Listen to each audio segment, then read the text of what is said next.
నిర్మించితివే, ఆశ్చర్యమే కలుగుచున్నది. ధన్యవాదం యేసు రాజా, ధన్యవాదం యేసు రాజా, నన్ను చూచుబడా, నిత్యం కాచుబడా, నన్ను చూచుబడా, నిత్యం కాచుబడా. పరిశోధించి తెలుసుకున్నావు, చుట్టూ నన్ను ఆవరించావు. పరిశోధించి తెలుసుకున్నావు, చుట్టూ నన్ను ఆవరించావు. కూర్చుండుట నిలేచి ఉండుట బాగుగా ఎరిగి ఉన్నావు రాజా, బాగుగా ఎరిగి ఉన్నావు. నన్ను చూచుబడా, నిత్యం కాచుబడా, నన్ను చూచుబడా, నిత్యం కాచుబడా.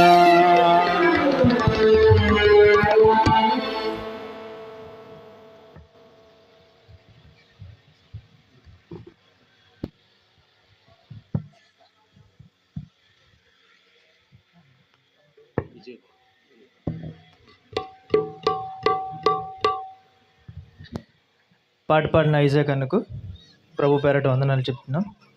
అలాగే మన మధ్యకు వచ్చిన మరి విజయ్ బాబు గారు మరి మనకు వాక్య సందేశాన్ని అందిస్తారు కనుక మీ సెల్ ఫోన్లోని సైలెంట్లో ఉంచండి. దేవుని వాక్యాన్ని శ్రద్ధతో వింటే దేవుడు మహింపరచబడతాడు. ఒకసారి మన దగ్గర ఉంటున్న పరిశుద్ధ గ్రంథాన్ని మరి మీ తలకంటే పైకెత్తి మరి బైబిల్ పాలే మనం పాడుకుందాం. పఠింప శ్రేష్ఠ గ్రంథము బైబిల్. పఠింప శ్రేష్ఠ గ్రంథము బైబిల్, పఠింప శ్రేష్ఠ గ్రంథము బైబిల్. అనుదినము పఠించిన ప్రేమ తోడ నడుపును, ఓ పఠింప శ్రేష్ఠ గ్రంథము Bible. The best book to read is the Bible. The best book to read is the Bible. If you read it every day, it will help you all the way. Oh, the best book to read is the Bible. వాక్య సందేశాన్ని విందాం.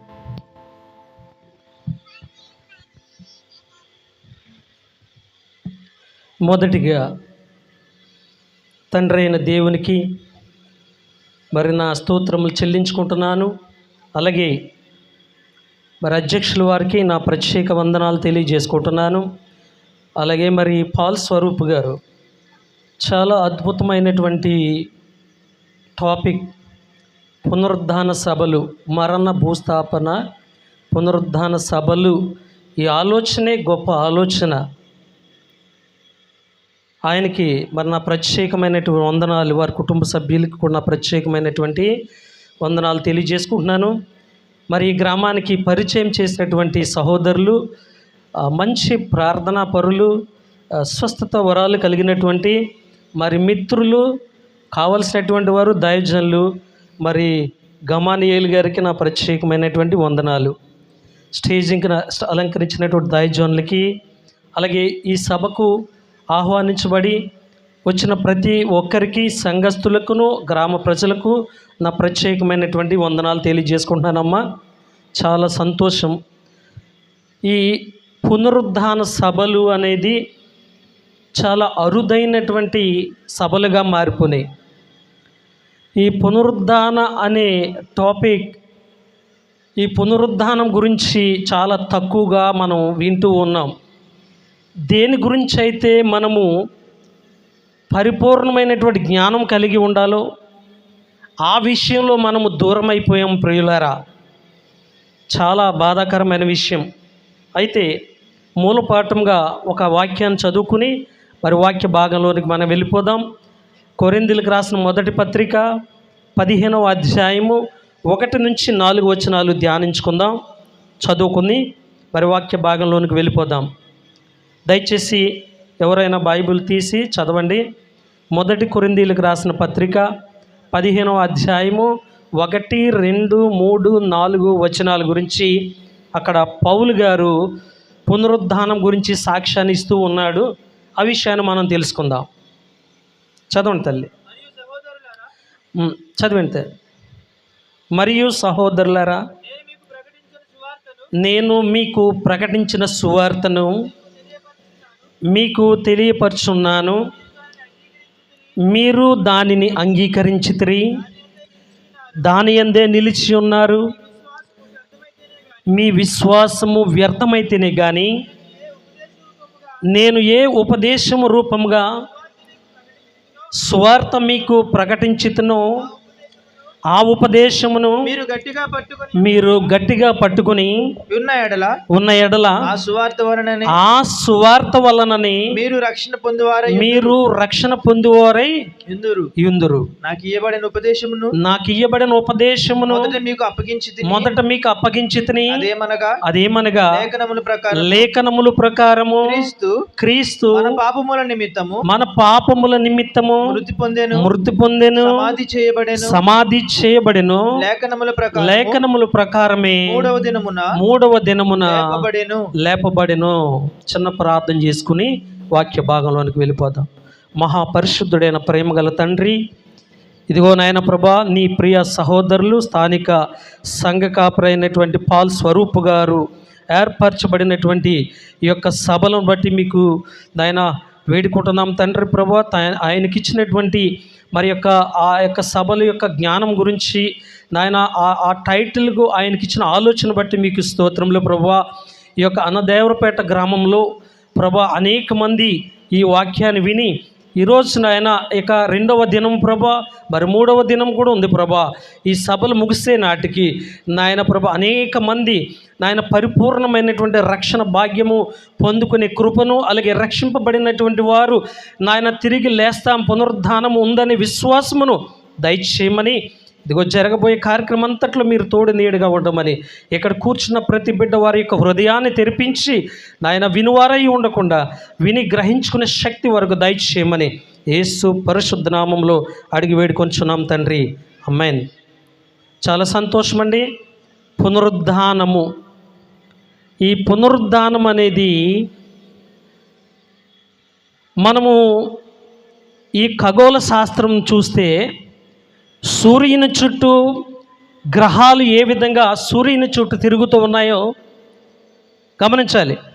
సూర్యుని చుట్టూ గ్రహాలు ఏ విధంగా తిరుగుతున్నాయో అలాగే బైబిల్లో ఉన్నటువంటి భక్తులు పాత నిబంధన గ్రంథం నుంచి క్రొత్త నిబంధన గ్రంథం వరకు ఈ పునరుద్ధాన దినం కొరకే వారు ఎదురు చూశారు. ప్రియులారా, ఎంతమంది తెలుసుకోగలిగారు ఈ సత్యాన్ని? ఇప్పటి వరకు మనము క్రీస్తు సమకాలికులు లేదా క్రీస్తు తర్వాత ఉన్నటువంటి వారి యొక్క బోధనలు పునరుద్ధానం గురించి మనం విన్నాం. ఈ రోజున క్రీస్తుకు పూర్వం ఉన్నటువంటి భక్తులు పునరుద్ధానం గురించి వారు ఏ విధంగా అర్థం చేసుకున్నారో, దేవుడు వారికి ఏ విధంగా బయలుపరిచాడో కొన్ని విషయాలు మనం తెలుసుకుందాం ప్రియులారా. ఎందుకంటే సూర్యుని చుట్టూ గ్రహాలు ఏ విధంగా తిరుగుతూ ఉన్నాయో అలాగే పునరుద్ధానం చుట్టూ బైబిల్లో ఉన్న భక్తులందరూ ఆది కాండం నుంచి ప్రకటన గ్రంథం వరకు ఆ పునరుద్ధాన దినం గురించి ఎదురు చూసి మరణించారు ప్రియులారా. ఎంతమంది ఈ సత్యాన్ని గ్రహించుకుంటున్నారు? ఈ రోజున పునరుద్ధానం గురించి పరిపూర్ణమైనటువంటి జ్ఞానం ఇచ్చింది ఏకైక బైబిల్ తప్ప మరి ఏ గ్రంథము ఇవ్వలేదు ప్రియులారా. నమ్మని వాళ్ళందరూ దేవునికి చప్పట్లు కొడదాం.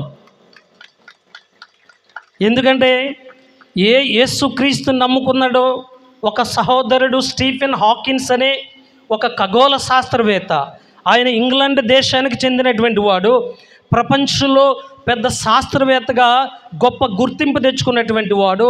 పేరు స్టీఫెన్ హాకిన్స్. ఆయన పేరు ఏంటంటే స్టీఫెన్ హాకిన్స్, అంటే స్టెఫన్ గారు ఆయన పేరు. అంటే ఒక క్రైస్తవుడు అయినటువంటి ఒక క్రైస్తవుడు ఏం చేశాడో తెలుసా?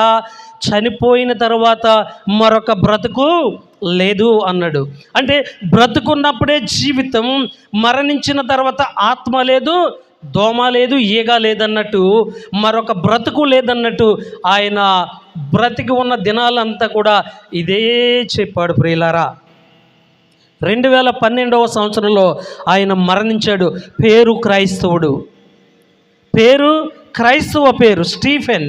కాబట్టి ఈ రోజున మనము కూడా అనేక మంది క్రైస్తవులం అనేటువంటి మనము, యేసుక్రీస్తును అంగీకరిస్తున్నటువంటి మనము పునరుద్ధాన దినం మీద ఎవరికి కూడా ఆసక్తి లేదు, ఎవరికి దాని మీద జ్ఞానం లేదు. ఈ సభలు నిర్వహిస్తున్నటువంటి దైవజనులకు దేవుడిచ్చిన ఆలోచనే అని నేను పరిపూర్ణంగా నమ్ముతున్నాను. చప్పట్లు కొట్టిన అందరూ ఆయన తరపుని. ఎందుకంటే ఇలాంటి ఒక అద్భుతమైనటువంటి సభలు ఏర్పాటు చేయడం దేవుని చిత్తం. అందరూ అన్ని సభలు ఏర్పాటు చేస్తున్నారు, కానీ ఈ సభ చాలా ప్రత్యేకమని నేను చెప్తూ ఉన్నాను. ఎందుకంటే దైవజనులు గమానియేలు గారు నన్ను ఉదయం పిలిచారు. ఆయన, అయ్యా ఇప్పుడు చెప్తే నాకు సెలవు ఎక్కడ దొరుకుతుందయ్యా, నాకు టైం సరిపోదు, దయచేసి మీ కోరికను మన్నించి నేను తప్పనిసరిగా వస్తాను, సాయంత్రం నాకు ఇవ్వండి, నాకు ఇష్టమైన టాపిక్ అది అని చెప్పినప్పుడు ఆయన yes you can come any time as you like అని ఆయన చక్కగా చెప్పారు. మీరు రండి, మీరు ఏ సమయం వచ్చినా పర్లేదు, కానీ రావాలి, కానీ పునరుద్ధానం గురించి మాత్రమే మాట్లాడాలని నాకు ఆయన సలహా ఇచ్చారు. నిజంగా చాలా ఇష్టమైనటువంటి సబ్జెక్ట్ ప్రియులారా ఇది. అందుకని ఇక్కడ ఏం చెప్తున్నాడు పౌలు గారు కూడా, ఆయన క్రీస్తు తర్వాత ఉండినటువంటి భక్తుడు. ఈయన క్రీస్తు సమకాలికుడు కాదు. ఈయన ఇప్పటి వరకు మీరు క్రీస్తు సమకాలికులు బోధించినటువంటి పునరుద్ధానం గురించి బోధనలు ఇప్పటి వరకు వింటూ వస్తున్నారు. కానీ క్రీస్తు తరువాత ఉన్నటువంటి భక్తుడు ఈయన పౌలు గారు. ఒకసారి అది జ్ఞాపం చేసుకుని ముందుకు వెళ్దాం ప్రియులారా. జాగ్రత్తగా మనము విందాం. ఎందుకంటే దీని గొప్ప మహిమ, దీని గొప్పతనం ఏంటి ఈరోజు మనము తెలుసుకోవాలి. దాని కొరకు మనము నిరీక్షణ కలిగి ఉండాలి. అప్పుడే మనము నిజమైనటువంటి విశ్వాసులుగా, నిజంగా మరణిస్తే లేస్తామనే ధైర్యం మనకు ఉండాలి ప్రభు. ఎందుకంటే ఇప్పటి వరకు ప్రతి ఒక్కరూ యేసుక్రీస్తు లేచాడని చాలా గొప్పగా చెప్పుకుంటాం. ఇప్పుడంటే ఈస్టర్ పండగ రోజున చెప్పుకుంటాం, తర్వాత న్యూ ఇయర్కి చెప్పుకుంటాం. కానీ మరి మన పరిస్థితి ఏంటి ఎప్పుడైనా ఆలోచించుకున్నామా? అసలు మనం చనిపోతే లేస్తామని ఎప్పుడైనా ఆలోచించుకున్నామా? యేసుక్రీస్తు ఈ భూమి మీద ఎలాంటి శ్రమలు అనుభవించి, ఎలాంటి భక్తి కలిగి జీవించి ఆయన మరణించాడో మనకి లేఖనంలో చాలా స్పష్టంగా ఉన్నాయి. అలాంటి దైవభక్తి కలిగి మనం జీవిస్తూ ఉన్నామా? నిజంగా మనం చనిపోతే లేస్తామా? నోటి మాటలతో ఎవరైనా చెప్తారు, కానీ హృదయంలో ఒకసారి ఆలోచించుకుని మాట్లాడాలి ప్రియులారా. హృదయంతో మాట్లాడాలి మనం. నిజంగా అలాంటి విశ్వాసం కానీ, అలాంటి ధైర్యం కానీ, అలాంటి సంతోషం కానీ ఈరోజు మనం కలిగి ఉన్నామా? ఈరోజు మనం ఖచ్చితంగా అలాంటి ధైర్యం మనము కలిగి ఉండాలి దేవుడిచ్చినటువంటి వాగ్దానాల ప్రకారం. కాబట్టి ఇక్కడ ఒకసారి మనం చదువుకుందాం ప్రియులారా. మరియు సహోదరులారా, నేను మీకు ప్రకటించిన సువార్తను మీకు తెలియపరుచుచున్నాను, మీరు దానిని అంగీకరించితిరి, దాని యందే నిలిచి ఉన్నారు. మీ విశ్వాసం వ్యర్థమైతేనే కానీ నేను ఏ ఉపదేశ రూపంగా సువార్తను మీకు ప్రకటించుతనో ఆ ఉపదేశమును మీరు గట్టిగా పట్టుకున్న ఎడల, మీకు ఎంతో ఉపదేశము, ఎంతో బోధనలు మీకు వినిపిస్తూ ఉన్నారు దైవజనులు. అలాగే ఈ సభల్లో కూడా మీరు వింటూ ఉన్నారు. కాబట్టి విన్నటువంటి వాక్యాన్ని మనం ఏం చేయాలమ్మా? ఏం చేయాలి? ఎలాగా? గట్టిగా పట్టుకోవాలి, గట్టిగా పట్టుకోవాలి. ఏదైనా మీరు ఖరీదైన వస్తువు, ఒక గ్లాస్ సంబంధించినటువంటి వస్తువు, ఒక ఖరీదైనటువంటి వస్తువు ఏదైనా మీ దగ్గర ఉంది అంటే అది ఏం చేస్తారమ్మా? అశ్రద్ధగా పట్టుకుంటారా? శ్రద్ధగా పట్టుకుంటామా? చాలా శ్రద్ధగా పట్టుకుంటాం. ఎందుకంటే ఆ వస్తువు పగిలిపోతే మరలా మనము కొనుక్కోలేం. కాబట్టి విలువైనటువంటి వస్తువు కాబట్టి ఆ గాజు పాత్ర కింద పడితే అది పగిలిపోతుందని చాలా జాగ్రత్తగా మనము పట్టుకుంటాం. అలాగే ప్రయాణం చేస్తున్నప్పుడు మెడలో బంగారం గొలుసులు కూడా చాలా జాగ్రత్తగా దాన్ని గట్టిగా పట్టుకుంటాం. అవునా కాదు? ఎలా చేసి కూర్చుంటారు, ఎలాగే కూర్చుంటారు వాళ్ళు. ఎంత కష్టం వచ్చినా, ఎంత బాధలు వచ్చినా ఇలాగే పట్టుకుంటారు. ఎందుకు? ఆ వస్తువుకున్న విలువ, ఆ వస్తువుకు ఉన్నటువంటి విలువ. అలాగే మనం వింటున్న సువార్తను మనం గట్టిగా పట్టుకోకపోతే మనము వ్యర్థలమే ప్రియులారా. కాబట్టి ఇంకేం చెప్తూ ఉన్నాడు ఆయన? చదువు బాబు, 4వ వచనం చదువు. లేఖనముల ప్రకారము, ఆ లేఖనముల ప్రకారము మూడవ దినమున లేపబడెను. అంతకు పైన 3, నాకు ఇవ్వబడిన ఉపదేశమును మొదట మీకు అప్పగించితిని, అదేమనగా లేఖనము ప్రకారం క్రీస్తు మన పాపముల నిమిత్తము మృతి పొందెను. ఎంతో శ్రేష్టమైనటువంటి దేవుడు, ఎంతో విలువైనటువంటి దేవుడు ఈ రోజున ప్రపంచం అంతా కూడా ఎవరిని గూర్చి నిందలు వేస్తుందో, ఎవరిని తక్కువ అని చేస్తుందో, ఈ రోజున ప్రపంచం ఎక్కువ శాతం ఎవరిని విమర్శిస్తుందో ఆయనే యేసుక్రీస్తు ప్రియులారా. అలాంటి దేవుడు భూలోకానికి వచ్చి మన పాపముల నిమిత్తం చనిపోయాను అని చెబుతూ ఉన్నప్పుడు కూడా మన హృదయం కరగట్లేదు, ఇరగట్లేదు, మన జీవితాల్లో మార్పు రావట్లేదు ప్రియులారా. ఎందుకంటే ఒక తండ్రి తన బిడ్డలు పాడైపోతుంటే ఆ తండ్రి ఎంతో బాధ పెడుతూ ఉంటాడు. ఆ బిడ్డలను రక్షించుకోవాలని, ఆ బిడ్డను సన్మార్గంలో నడిపించాలని. అందుకే ఆయన తన యొక్క మహిమను విడిచిపెట్టి ఈ భూలోకానికి శరీరధారిగా వచ్చాడు ప్రియులారా. మన కొరకు, మన పాపముల కొరకు చనిపోయాడంట. ఏం పాపం చేశానంటే నేను అంటున్నారు చాలామంది. ఏం పాపం చేసావు నీకు తెలుసు, నీ హృదయానికి తెలుసు, చూచే దేవునికి తెలుసు ప్రియులారా. ఒకవేళ బహిరంగంగా చేయకపోవచ్చు కానీ రహస్యంగా కూడా పాపములు చేసేవారు అనేక మంది ఉంటారు. అందుకనే అలాంటి పాపాత్ములు ఎవరైనా ఉంటే నిత్య జీవానికి వారసులు కారని దేవుడు మరి అందరినీ బ్రతికించాలని, సర్వ మానవాల్ని బ్రతికించాలని లోకానికి వచ్చిన మహోన్నతుడండి. మనం ఏపాటి వారమండి. ఇవి సత్యం ప్రియులారా. బైబిల్ గ్రంథం సత్యము, నీ వాక్యమే సత్యం అని ఆయన సెలవిస్తూ ఉన్నాడు. కాబట్టి లేఖనముల ప్రకారంగా ఆయన చనిపోయాడు, లేఖనముల ప్రకారంగా ఆయన పాతి పెట్టబడ్డాడు, లేఖనం ప్రకారంగా ఆయన 3వ దినమును లేపబడ్డాడు అనే సత్యం అందరికీ తెలుసు ప్రియులారా. ఎప్పుడు తెలిసింది సత్యం మనకి? నీకు నాకు మనకి ఎప్పుడు తెలిసిందంటే ఈ మధ్యకాలంలో మన మందిరానికి వచ్చినప్పుడు మనకి తెలిసిన తర్వాత మరి మనము రక్షణ పొందుకున్నాం. కానీ యేసుక్రీస్తు వారు వచ్చిన తరువాత ఈ విషయాలు మనకి బయలుపరిచాడు. మరి అవునంటారా కాదంటారా? పునరుద్ధానం గురించి యేసుక్రీస్తు వారు వచ్చిన తర్వాతే యేసుక్రీస్తు వారు బోధించారు, యేసుక్రీస్తు సమకాలికలు బోధించారు. యేసుక్రీస్తు తర్వాత ఉన్నటువంటి స్టెఫన్ కానీ, మరి పౌల్ గారు కానీ, మరి ఫిలిప్ గారు కానీ లాంటి వారు కూడా ప్రకటించడం జరిగింది. కానీ క్రీస్తుకు పూర్వం ఉన్నటువంటి భక్తులకి ఎవరు ప్రకటించారు? క్రీస్తు రాకుండా వారు ఎలా తెలుసుకోగలిగారు దేవుణ్ణి? ఒక పునరుద్ధాన దినం ఉంది, మేము చనిపోయినా కూడా లేస్తామనే సత్యాన్ని వారు ఎలా గ్రహించుకున్నారు ప్రియులారా? ఏనాడన్నా మనము ఎక్సెస్ కంటే మన జీవితాలు కాకుండా ఎప్పుడైనా దేవుని గురించి మీరు ఎక్సెప్షనల్గా ప్రత్యేకంగా ఎప్పుడైనా ఆలోచించారా? ఇలాంటి విషయాలు ఎందుకు బైబిల్ గ్రంథము, ఎందుకు మనం మందిరానికి వెళ్తున్నాం, ఎందుకు మనం యేసుక్రీస్తుని అంగీకరిస్తున్నాం, ఎందుకు లోకమంతా ప్రపంచమంతా యేసుక్రీస్తుని టార్గెట్ చేస్తూ ఉన్నారు, ఏంటి ఆయన గొప్పతనము, ఏంటి ఆయన మహిమ, ఎవరు ఆయన అని ఎప్పుడైనా మనం గ్రహించుకోగలిగామా? మన జీవితాల్లో ఎప్పుడైనా ఆలోచించామా? మన బ్రతుకుల గురించి ఆలోచిస్తాం, మన బిడ్డల గురించి ఆలోచిస్తాం, బిడ్డల భవిష్యత్తు గురించి ఆలోచిస్తాం, ఎలా బ్రతకాలో ఆరోగ్యంగా ఉండాలో ఆలోచిస్తామే తప్ప దేవుని గురించి మనము తెలుసుకోవట్లేదు ప్రియులారా సత్యాన్ని. అందుకనే ఈ పునరుద్ధానం అనే దాని కొరకే యేసుక్రీస్తు భూమి మీదకి రావడం జరిగింది. ఏ పునరుద్ధానం కొరకు మరలా తిరిగి చనిపోయిన వారు తిరిగి లేవాలో ఈ సత్యాన్ని నా ప్రజలకు తెలియపరచాలని ఆయన మహిమను విడిచిపెట్టి భూలోకానికి రావడం జరిగింది ప్రియులారా. అందుకనే ఈయన గురించి మరి యేసుక్రీస్తు వారికి ముందున్న భక్తులు కూడా యేసుక్రీస్తు యొక్క పునరుద్ధానం గురించి బోధించడం జరిగింది. చూడండి, కీర్తనల గ్రంథము 16వ అధ్యాయము 8, 9, 10 వచనాల్లో దావీదు మహారాజు యేసుక్రీస్తు గారి యొక్క పునరుద్ధానం గురించి ఏ విధంగా మాట్లాడుతున్నాడో ఒకసారి ఆలోచించండి. ఎందుకు వచ్చింది ఆయనకి జ్ఞానం? ఎవరు ఇచ్చారు ఈ జ్ఞానము? ఆయన మరి తెలియకుండానే వచ్చిందా? తెలుసుకోవాలని ప్రయత్నిస్తే వచ్చిందా? ఏదైనా మనము ప్రయత్నిస్తేనే కానీ ఏది కూడా చేయలేం ప్రియులారా. అవునంటారు కాదంటారా? ప్రయత్నిస్తేనే కానీ ఏది కూడా మనము చేయలేం. ఏమీ ప్రయత్నించకుండా కూర్చుంటే ఉద్యోగం రాదు, పని చేయలేం, డబ్బు రాదు, తిండి రాదు, ఏమీ రాదు. అలాగే భక్తి కూడా రాదు ప్రియులారా.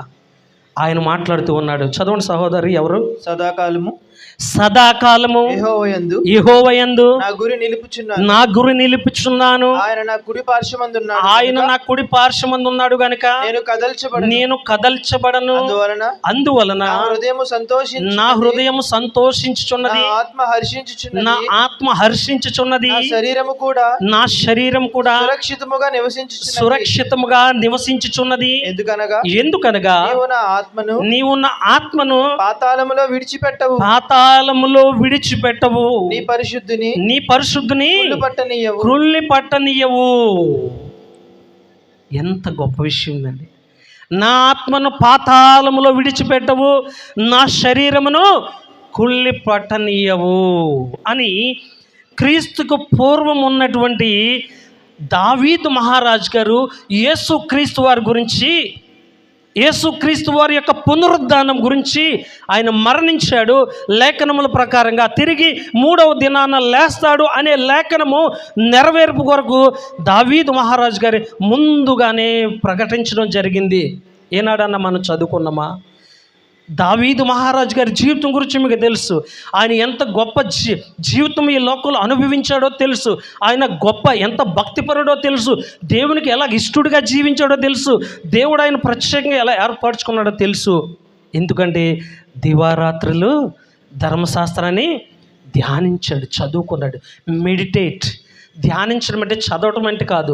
మెడిటేట్ అంటే ధ్యానించడం ప్రియులారా.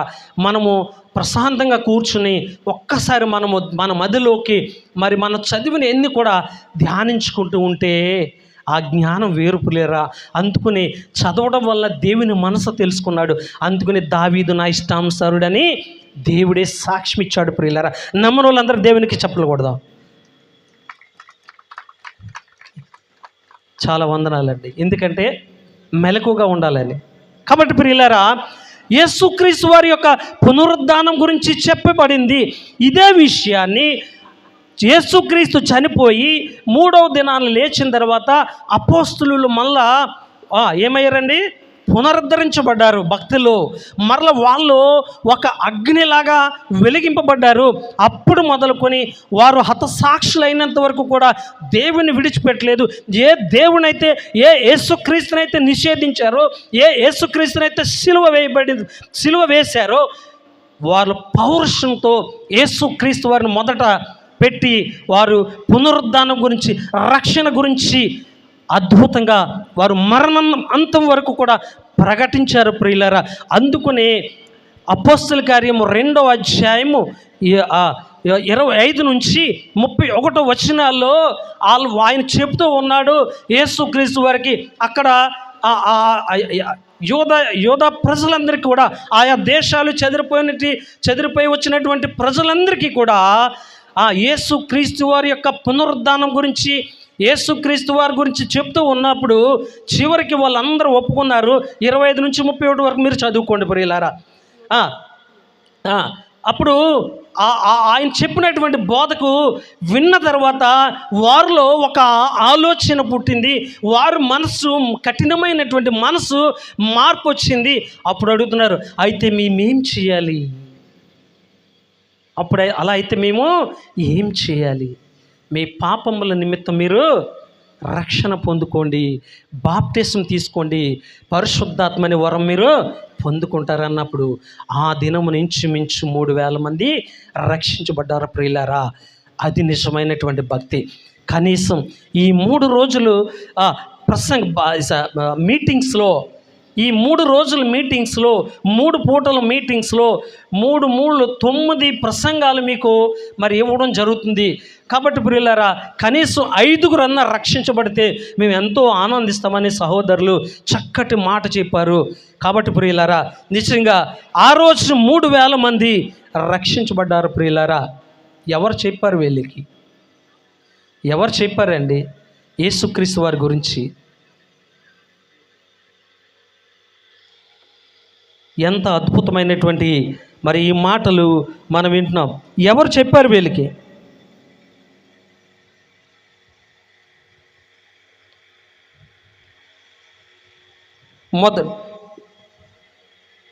అపోస్తల కార్యము 17:31 ఒకసారి మనం చూస్తే, మనము ఈ పునరుద్ధానంకు ఒక ఆధారం కావాలి.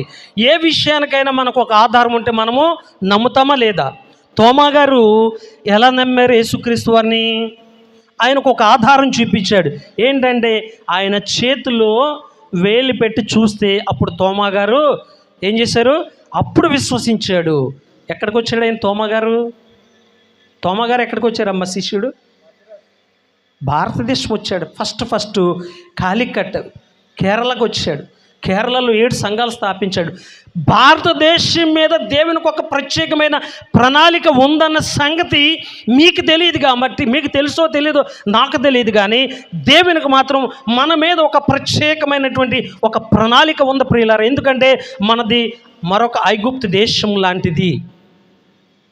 ఎందుకంటే ఆ రోజును షడ్రక్ మేషక్ అబేద్నెగో చనిపోతుంటే నెబుకద్నెజరు షడ్రక్ మేషక్ అబేద్నెగో నమ్మినటువంటి దేవుడే నిజమైన దేవుడు అని ఆ రోజు ఆ మహారాజు గారు ప్రపంచమంతా తన దేవుని వాక్యాన్ని ప్రకటించాడు ప్రియులారా. ఆ తర్వాత మరి అహర్వేషు, ఆ దర్యావేష్ కాలంలో దానియేలు గారు సింహపు బోన్లో చనిపోతుంటే అప్పుడు దేవుడు దానియేలు గారిని రక్షించినప్పుడు అప్పుడు దర్యావేష్ గారు నమ్మాడు, ఒక అన్యరాజు నీ దేవుడే జీవం గల దేవుడు, కాబట్టి ఇదిగో మొత్తం ప్రపంచమంతా దానియేలు గారిని విశ్వసించిన దేవుడే నిజమైన దేవుడని ప్రపంచానికి తెలియజేయండి అన్నాడు.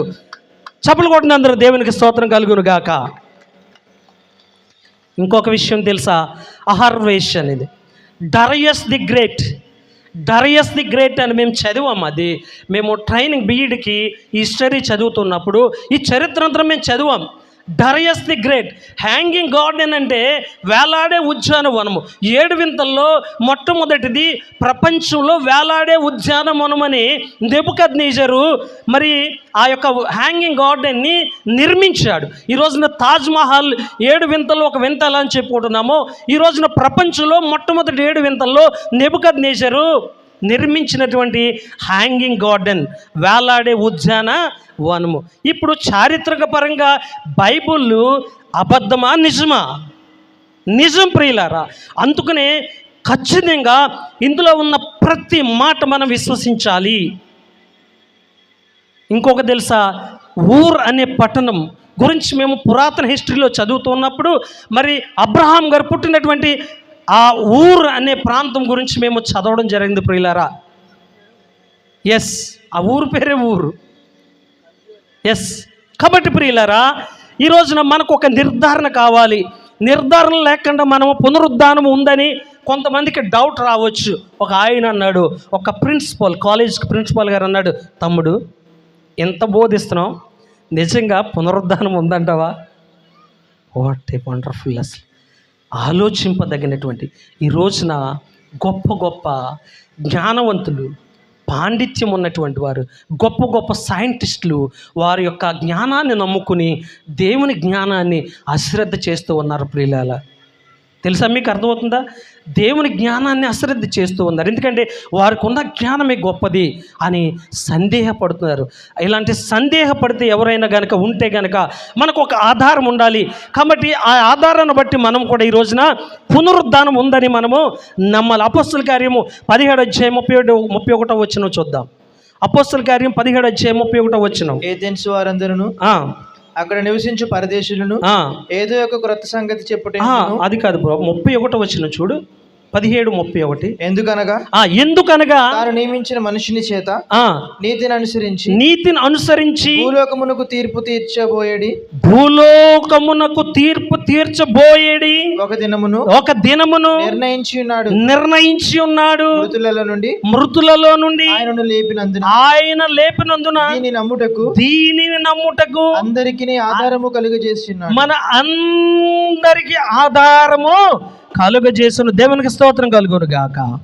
చూసారా, యేసుక్రీస్తు వారు ఏ విధంగా పునరుద్ధానుడై 3వ దినాన లేచాడో ఇదే మనకు ఆధారం.